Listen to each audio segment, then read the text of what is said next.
Bismillahirrahmanirrahim. Assalamualaikum warahmatullahi wabarakatuh.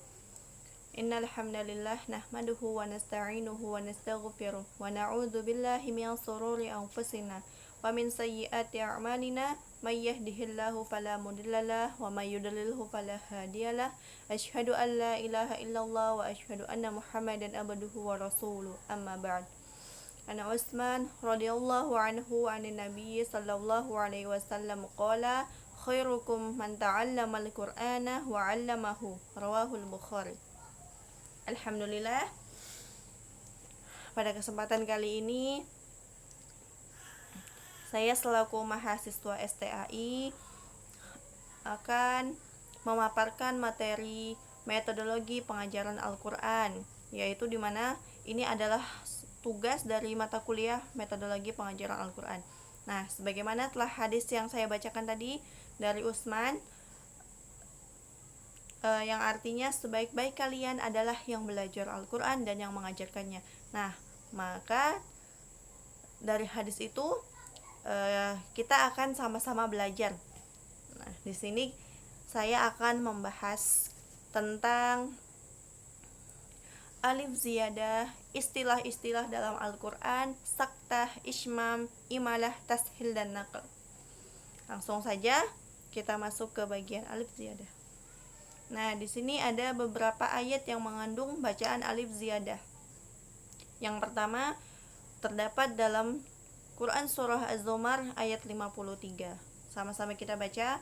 A'udzu billahi minasyaitonir rajim. Qul ya ibadiyalladzina asrafu ala anfusihim la taqnatu mir rahmatillah innallaha yaghfirudz dzunuba jami'a innahu huwal ghafurur rahim. Nah, di sini ada dua bacaan yang mengandung alif ziyadah. Asrafu, taqnatu. Ada dua ya, teman-teman. Yang berwarna merah itu ia mengandung alif ziyadah. Kemudian Quran surah Al-Mujadilah ayat 11. A'udzu billahi minasyaitonir rajim. Walladzina utul ilma darajat wallahu bima ta'maluna khabir. Nah, di sini sama juga ya, yang berwarna merah itu mengandung bacaan alif ziyadah, utu. Kemudian Quran surah Al-Kahfi ayat 23. Sama-sama kita baca. A'udzu billahi minasyaitonir rajim. Wala taqulanna li syai'in inni fa'ilun dzalika ghadan. Nah, di sini li syai'in itu mengandung bacaan alif ziyadah. Kemudian berikutnya Quran surah Yusuf ayat 87. Sama-sama kita baca. A'udzu billahi minasyaitonir rajim. Ya bani yadhhabu fatahassasu min Yusuf wa akhihi wa la tay'asu min rauhillah innahu la yai'asu min rauhillahi illa al-qaumul kafirun. Nah, di sini yang mengandung bacaan alif ziyadah yaitu tai'asu dan yai'asu. Kemudian Quran surah Al-Anfal ayat 66. Sama-sama kita baca. A'udzu billahi minasyaitonir rajim.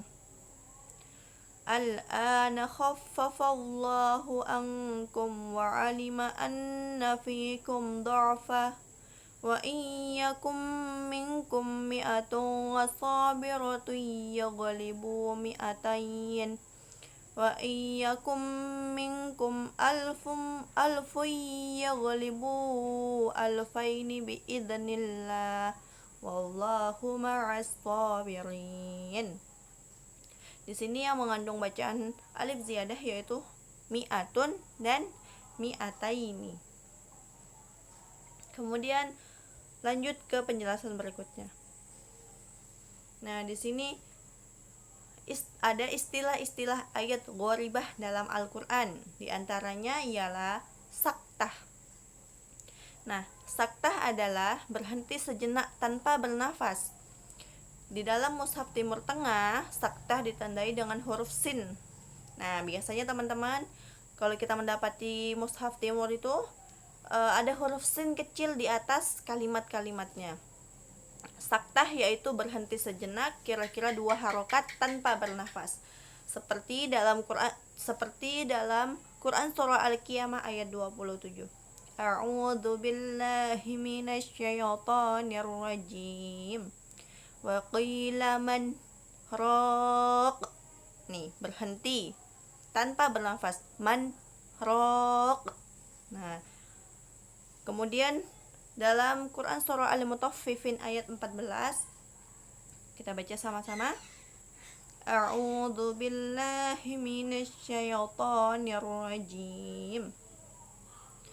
Kalla bal rana ala qulubihim ma kanu yaksibun. Bal, kalla bal, rona. Nah, berhenti sejenak tanpa bernafas. Itu dinamakan dengan istilah saktah. Ini ada di Al-Qur'an ya, teman-teman. Lanjut berikutnya yaitu ismam. Ismam yaitu menampakkan harokat dhammah yang terbuang dengan isyarat bibir. Ismam terjadi ketika membaca surah Yusuf ayat 11 pada lafaz yang aslinya adalah la ta'manuna. Nah, kita baca sama-sama. A'udzu billahi minasyaitonir rajim. Qalu ya abana ma laka la ta'manna ala Yusuf wa inna lahu lanasihun. Nah, di sini menampakkan harokat dhammah yang terbuang ya. Nah, aslinya la ta'manuna dibaca la ta'manna. Itu namanya ismam. Kemudian ada imalah. Imalah artinya pembacaan fathah yang miring ke kasroh. Imalah terjadi ketika membaca surah Hud ayat 41. Kata ro dibaca re, seperti mengatakan kata remote, revolusi, dan sebagainya. Majroha menjadi majreha. Kita baca sama-sama. A'udzu billahi minasyaitonir rajim.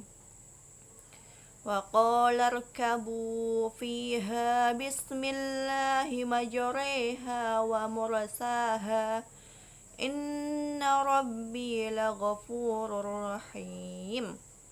Nah, di sini kata majroha dibaca majreha. Nah, ini dinamakan dengan istilah imalah, yaitu pembacaan fathahnya dimiring ke kasroh. Kemudian selanjutnya yaitu ada naql. Naql yaitu memindahkan harokat hamzah pada huruf sebelumnya.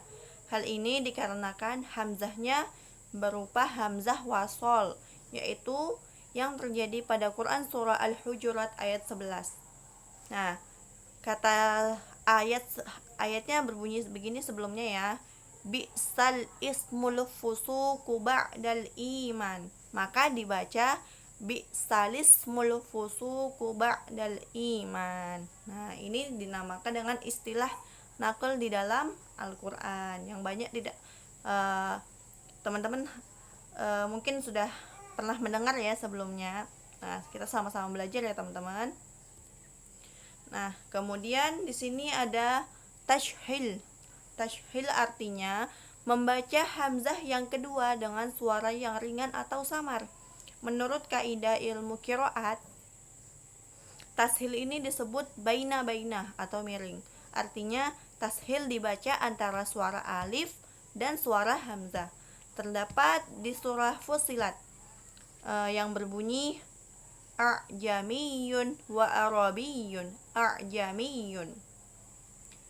Jadi membaca hamzah yang kedua dengan suara yang ringan atau samar. A'jamiyun. A'jamiyun.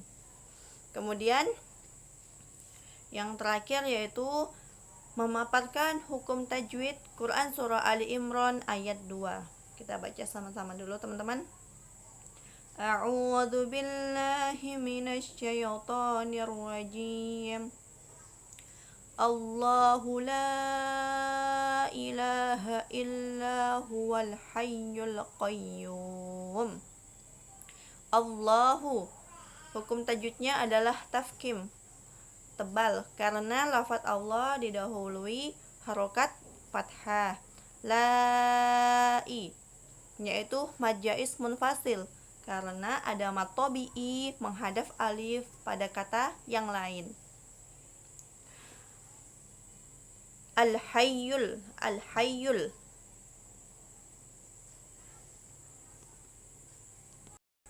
Maaf salah teman-teman. La ilaha mad tabi'i, karena ada fathah berdiri dan alif di fathah. Al-hayyul, yaitu alif lam komariah, karena ada alif lam dan tanda sukun. Kemudian yang terakhir yaitu al-qayyum, mad arid lisukun apabila ia dibaca wakof, panjangnya bisa 2, 4, dan 6 harokat. Ya teman-teman, sekian materi metodologi pengajaran Al-Quran kali ini. Semoga bermanfaat untuk kita semua dan semoga bisa menambah wawasan bagi yang belum mengetahui. Sekian dari saya, wabillahi taufiq wal hidayah. Wassalamualaikum warahmatullahi wabarakatuh.